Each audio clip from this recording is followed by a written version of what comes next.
Juan Arturo Brennan está con nosotros como cada viernes y esta vez va a hablar de la visita del director de orquesta británico Paul McCrish, quien va a estar como parte de las actividades de la Orquesta Sinfónica de Minería y va a rendir tributo a grandes autores. Pues, grandes, bueno, Haydn, Mozart, Beethoven. Sí, me voy a poner de pie. Perdón, me salí de cuadro.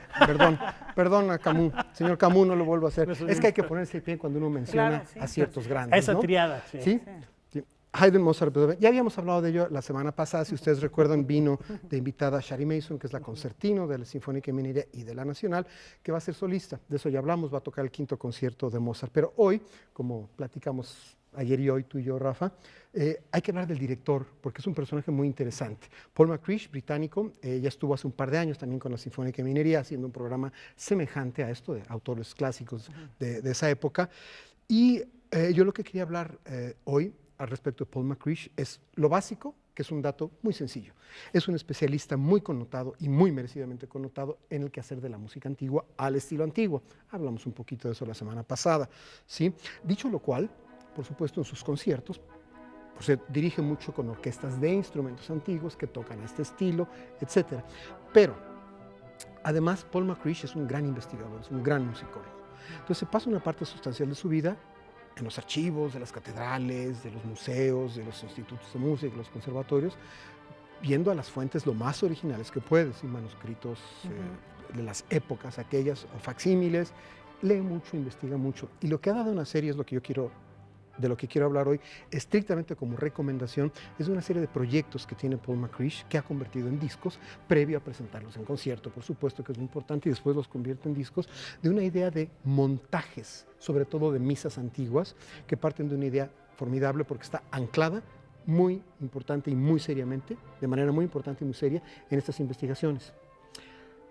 Básicamente, lo que hace es lo siguiente: investiga la época, el lugar, las circunstancias, los compositores, los intérpretes, y dice, vamos a organizar una misa. ¿Qué misa? Uno de los 3 ejemplos es una misa de Navidad, de la mañana de Navidad, o sea, de misa para el 25 de diciembre, y lo dice el disco, como pudo haber sido interpretada en alrededor del año 1590. Y lo que hace es que tiene un esqueleto de música de Michael Pretorius, uno de los compositores importantísimos de la época, que tiene mucha música instrumental y mucha música sacra. Y va interpolando entre los movimientos de una misa, que pueden ser todos de Pretorius o no, fragmentos, bueno, piezas enteras de otros compositores de la época o un poco anteriores que él ya investigó, que se tocaban en los ritos religiosos de esa época. Y arma un rompecabezas suyo, pero históricamente riguroso. Es hipotético, sí es especulativo, pero además de ser especulativo, es una inteligencia notable. Y uno, al saber de qué se trata y al leer el folleto donde vienen explicadas muchas cosas en cada disco, uno dice, claro, es hipotético, es especulativo, pero yo me lo compro y me lo trago completo porque el resultado es maravilloso. Además, la personalidad de McCrish le da, básicamente por hacer estas misas, no cantadas por una scola, como le llaman, de 4 cantores y un laúd y un crumhorn, no, es lo espectacular, porque además las toca en concierto y las graba en la Catedral de San Pablo, Londres, en la Basílica de San Marcos en Venecia, y de la que les quiero hablar es la que grabó, es esta, la misa de Navidad, en la Catedral de Roskilde, en Dinamarca. Entonces, las 3 básicas son esta que mencioné, la misa de Navidad de Pretorius, una misa de Pascua sobre música de Giovanni Gabrieli, y dice, como pudo ser interpretada en la Catedral de San Marcos alrededor de tal fecha, y la tercera, que es con música más antigua, del gran español Cristóbal de Morales, es una misa para la festividad de San Isidoro de Sevilla, como pudo haber sido interpretada en la Catedral de Toledo alrededor del año 1500 y tanto. Bueno, la selección musical, los intérpretes que tiene, la acústica de esas iglesias, la grabación y edición son absolutamente de primera y son muy espectaculares en el mejor sentido de la palabra, y musicalmente son de una calidad que ni les cuento. Entonces, esta en particular, la misa de Navidad, de la mañana de Navidad de Pretorius, tiene algo interesante. Junta a su grupo, que es de estos grupos que cambian de intérpretes a cada rato porque no son fijos, que es The Gabrieli Consort, que son los que cantan, y The Gabrieli Players, que son los que tocan. Los junta, a veces tiene que traer instrumentos y voces extras, los junta, trae músicos y cantores extras, casi siempre del lugar donde va a estar grabando y tocando, y arma estas maravillosas presentaciones. Este en particular, la de la misa sobre Pretorius en la Catedral de Roskilde, ensayaron ahí, empezaron a llegar los ingenieros a microfonear, imagínense, un centenar de intérpretes, micrófonos por todas partes, una acústica maravillosa, pero muy difícil para grabar por la resonancia, la reverberación. Sí, pues, y mientras estaban ensayando y microfoneando 2 o 3 días antes, el equipo de producción, Roskilde no es una ciudad grande, es una ciudad danesa pequeña, se fueron por la ciudad a pegar cartelitos en los tableros de las escuelas, de las iglesias pequeñas, de los centros sociales, en los postes en la calle, donde les permitieron, ahí sí, civilizadamente pidiendo permiso, un anuncio, oigan, está aquí Paul McCreesh con tales, van a grabar esto en la catedral de la ciudad de Roskilde, tal día hay ensayo y tal día es la grabación. Aquellos feligreses que asisten por lo general a los ritos, a los rituales, a las misas en la catedral de Roskilde y que canten los salmos, favor de presentarse un día antes. Entonces, para no hacer el cuento largo, están los músicos y los cantores profesionales colocados en distintas áreas de la catedral, de la nave de la catedral, para micrófonos y para efectos de estereofonía y de rebotes de sonido.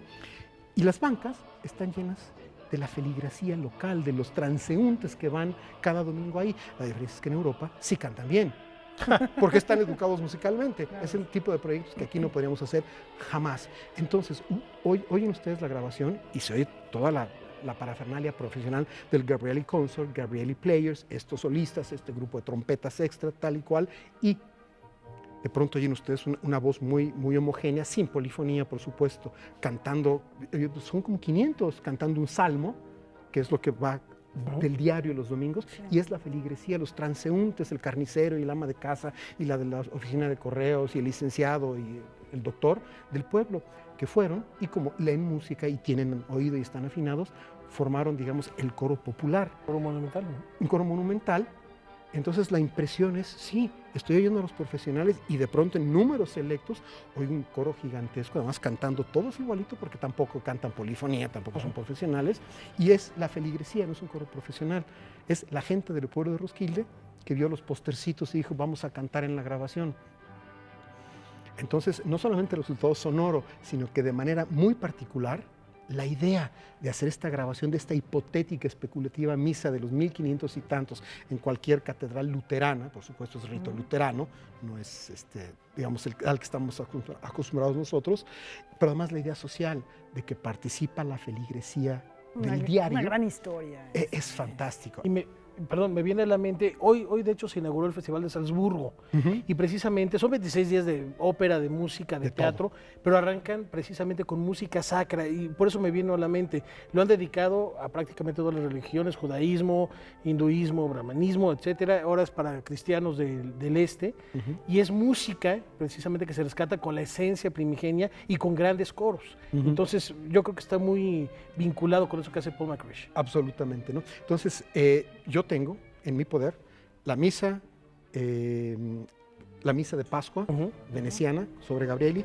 la misa luterana sobre Pretorius, la misa antigua para San Isidoro de Sevilla sobre música de Cristóbal de Morales, y otra que no es un montaje.